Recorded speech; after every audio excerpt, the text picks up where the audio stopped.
Politics and government is full of labels. We like to call people stuff, you know?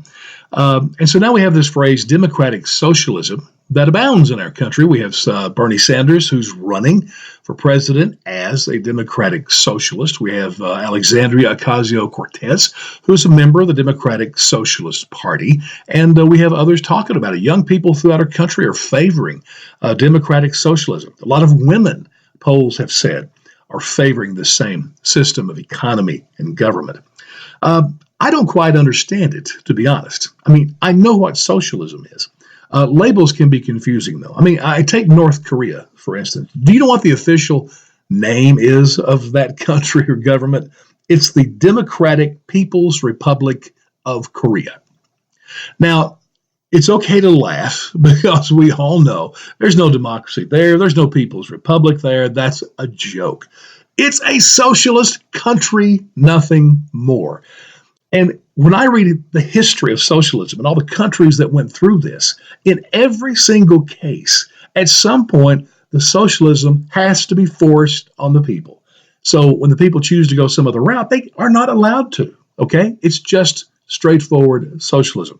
Take Venezuela and Hugo Chavez. When he was elected president in the late 90s, the country was a democracy. Free elections, everything cool. Now, they voted for him. They liked the idea of socialism. He did not hide that. They liked his vision of utopia for them. So once he got elected, he took over the oil industry, got all that money, and then the problems became bad because it got all corrupt and he spent the money on the military. He didn't do all the stuff he promised to do. And then he rigged the election so he could never be defeated again. Again, that's what happens with socialist countries.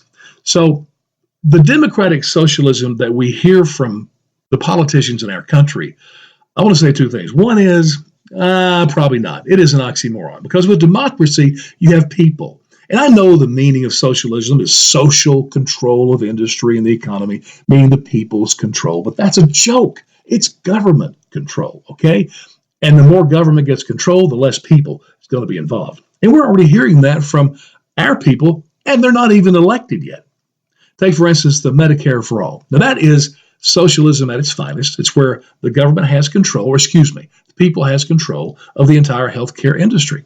But then on the debate stage, they were asked the question, so are you okay with everybody losing their private healthcare policies? And they all raised their hands, yes. In other words, you don't have a say. You will not have a choice. There will be no democracy in Medicare for all. They admitted it that night. And that's why I say, you know what, let's just face reality. Democratic socialism is socialism and nothing more.